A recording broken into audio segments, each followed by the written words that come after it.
Okay, this is Lecture 2, Section 2, Culture. All right, Martin, what are we going to talk about first? Well, I thought the first thing to do would be to illustrate the point with a little experiment, if you're up for that. Sure. No animals or podcasters are going to be hurt in the filming of this or in the process of this experiment, are they? Maybe podcasters. We'll see. No. No, it's just a little quiz.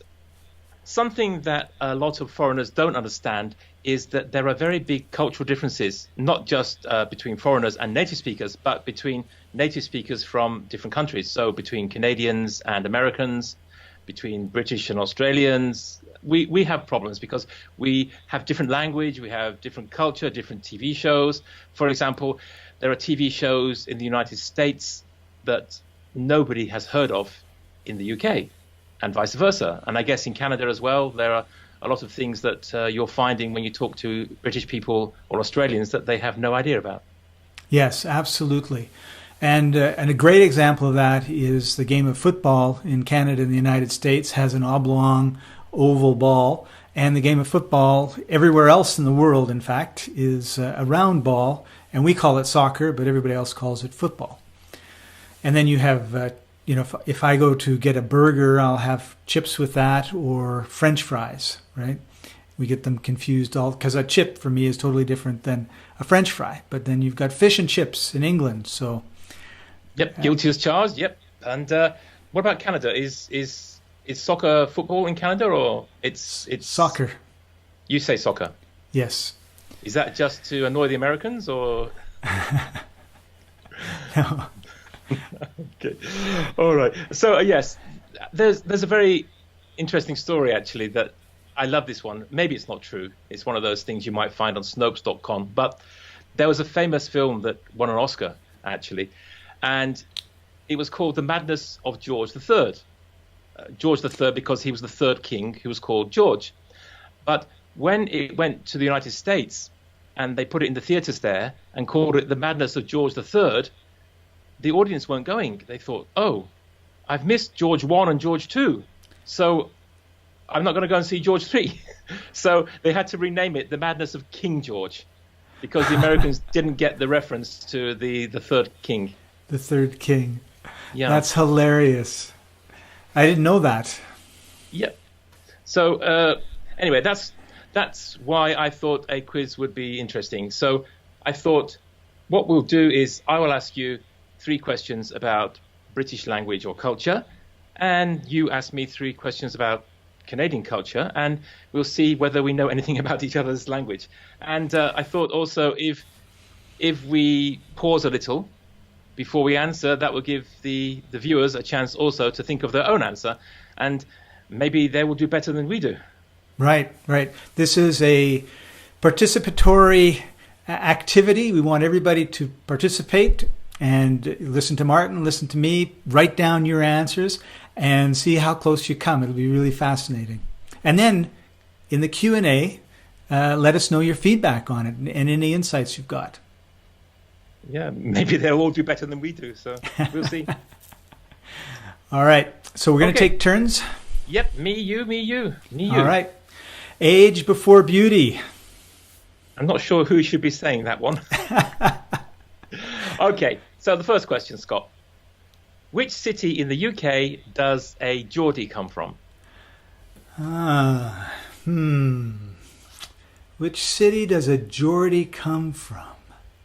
Do you want to phone a friend? No, that's actually very, very easy. Liverpool. Nope. What? No, they're Scousers. Scousers. I had never heard of a Geordie or a Scouse. Okay, so yes, Geordies are from Newcastle. Geordies are... Okay, so what is is that someone from Newcastle? Yep. So if you're from Manchester, you're a Mancunian. From Liverpool, you're a Scouser. From Newcastle, you are a Geordie. And also, a lot of people don't know, they know about the word Cockney, but they think Cockneys are from London. But in fact, Cockneys are... A true Cockney has to be born within the sound of the Church of Bow, the bells of the Church of Bow. If you're not born within that radius, then you're not a true Cockney. Wow. You're a real foreigner, aren't you? I am. So Okay, I have to say, Yeah. what do you call someone who's from Vancouver, where I lived for the last 10 years? Vancouver. Rich? Yes, but that's not what we call them. Okay. I guess Vancouvian? Close. It's Vancouverite. Vancouverite. Okay. Oh, Yeah. gosh. Okay, now Winnipeg is where I lived and grew up most of my life. It's in the central part of Canada. What do we call someone from there? Winnipeg. Is this the follow-up to the first question, or is the second question? I want to split this up because it was interesting. We went through a bunch of cities in England, so I want to show the difference between what you call somebody from different cities in England and in Canada. Winnipegian. Winnipegger. Pegger. Winnipegger. Okay, so you notice that it's the name of the city every time. It's not Geordie or Cockney or any of these things, right? So Toronto is the largest city in Canada, and what do you suppose they would call someone from Toronto? A Torontoite. Torontonian. Toronto. Oh gosh. So we either put an "ite," an "er," or an "ian" at the end. It's like you're Canada. If you live in Canada, you're Canadian. You live in Toronto, you're Torontonian. If you live in Edmonton, you're an Edmontonian. And Calgarian, if you're in Calgary. Vancouverite. So we just stick a little bit on the city, and nobody ever thought to call like a Joey in Winnipeg or something. I just never. Oh, right. Okay. Nothing weird like in Nothing the UK. weird like that. Yeah, it's really amazing. And that's what I love about the UK is you've got all these words that are just like, really? Okay. But it doesn't help foreigners, does it? Doesn't know. It's like, what? I'm what do you say? I'm from Geordie? Or I am a Geordie? I'm a Geordie. Yeah, I'm a Geordie. I'm from Newcastle. I'm a Geordie. Well, I'm not a Geordie, but... Right. I spent some time in Colombia, and one of the cities that I really love is Medellin. It has about 3-4 million people in it. And if you're from Medellin, you're called a paisa. All right. And I don't know how that's related at all to Medellin, but that's what they call the people. So in Colombia, they do very similar to what you do in the UK, because I know they use Cali and Bogota, and I forget what those are, but they're names that are not Bogotaite or Calian Aryan or anything. It's just totally different word. But then again, that's also the beauty of languages. There are these interesting things. If every language was just really straightforward and simple and boring, then we wouldn't be here having a good time. That's right. That's right. Okay, so let's go on to the second question. My second question. Okay. The second question is, what is the connection between Blackadder and Mr. Bean? You know Mr. Bean, yeah? That's I know Mr. Bean, and I know... Speak. Yes. Yeah, he's the actor who doesn't speak. And and Blackadder... My mom watched Blackadder. I never did. So my first answer would be, they both begin with the letter B. My second answer would be the person that plays Mr. Bean has a leading role in Blackadder. Yes, Rowan Atkinson. He's the lead actor in both of them. Yeah, and I mean this is again the interesting thing for English people. He's probably more famous as Blackadder, but for foreigners, Mr. Bean is who they know. That's right. So it's quite. Sorry. I found it quite strange because when I went abroad and I started mentioning Blackadder and Rowan Atkinson, and nobody understood me, and then I showed them a picture of Rowan Atkinson. Ah, Mr. Bean. Yes. What? That's funny. Okay, so. How did you do, students, so far? Hopefully this has been helpful. And my turn is a... I won't give you a clue unless you are way off. But what is poutine? Now, Canada is has two official languages, English and French. Okay. So we have a huge, Quebec is all French culture and that sort of stuff. And were colonies in different parts of, like Winnipeg had a large colony of French at one point, still has a large section that is predominantly French. And so poutine obviously is a French word for something that the Québécois came up with. Okay, it sounds something like, actually, it sounds slightly Irish, like a drink or something. Is it an alcoholic drink? No, it's something you eat. So, okay, so give you a couple more seconds here to think about that. Okay. So it's food from Quebec. Food from Quebec, yes. But what specifically is it? Okay, beaver? Beaver. Oh, ooh, no. No. It is chips in the UK or French fries in Canada that has cheese melted on top of it and then gravy poured over top of it. And we call it a heart attack ready to happen. It sounds nice, actually. Yeah, it's very, very popular. I personally don't care for it, but it's just an amazing... it's just a mess, but everybody loves it. Again, it's the culture, because when I was in London, we had like a British Cultural Week, and people keep saying to teachers, "What is English food?" I thought I would have a little bit of fun, so I made lots and lots of chip butties. You know, chip butty? No. Okay, it's a chip sandwich.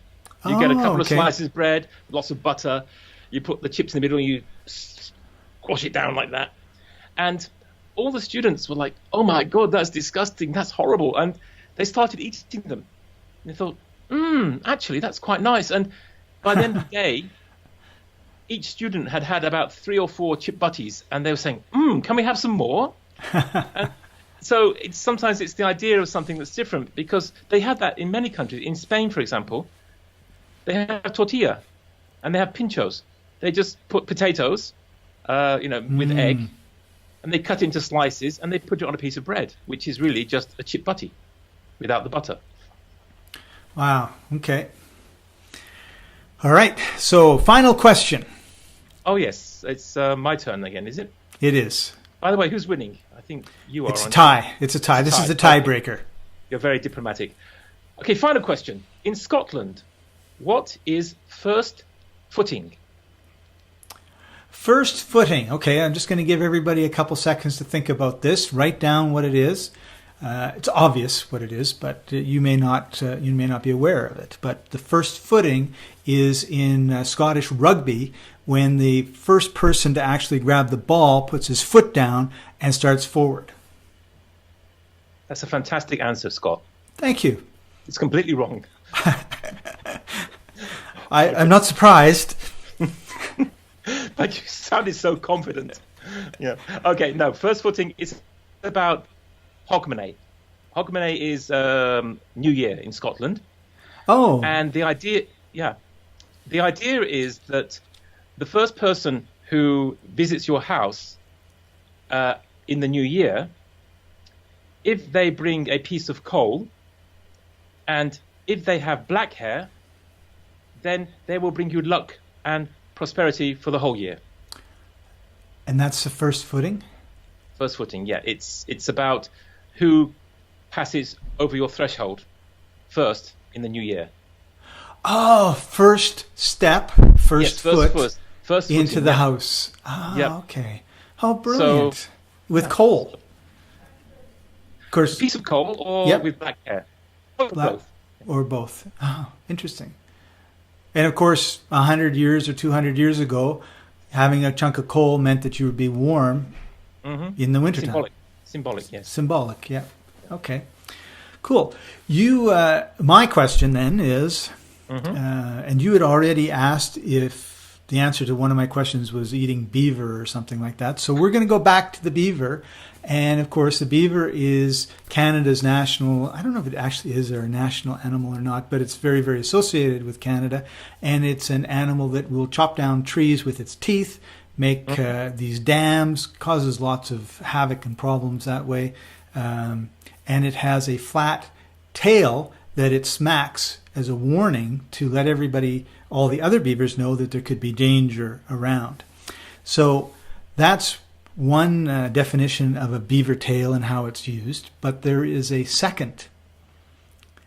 And we want you to know, what is a beaver tail if it has nothing to do with a beaver? Is it a kind of racket or bat that you use for sport? Oh, that's a brilliant, brilliant guess. Completely wrong, but I would never, I thought when you said that, I thought, oh, that's really good. Yeah, you swing the beaver tail. Yeah, no. Beaver tails are found predominantly on the ski slopes in Canada. When you're skiing down, off to the side is a little shack, and it'll have a sign on it that says beaver tails.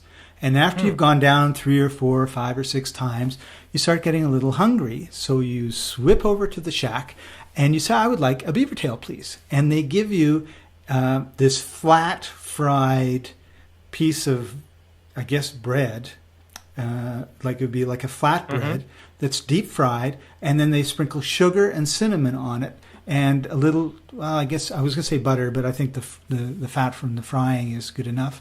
And you sit there and you eat this thing, and it's about that big around, and we call it a beaver tail. And that's only on ski slopes in Canada?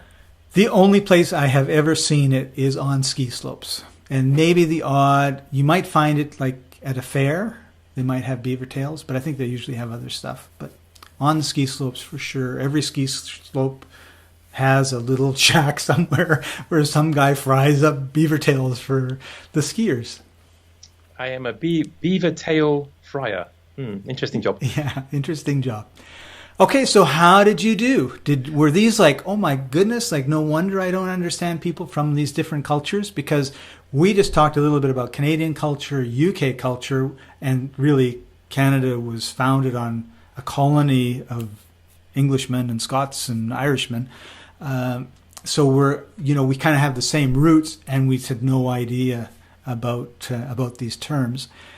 So if you're from India or Cambodia or Colombia or the Fiji Islands, and you're wondering why you don't understand these people, regardless of where the people are from around you, this is why. It's Culture is a massive thing in terms of understanding other people. So we've come to the end of this lecture. In the next lecture, we're going to talk about arrogance. Right.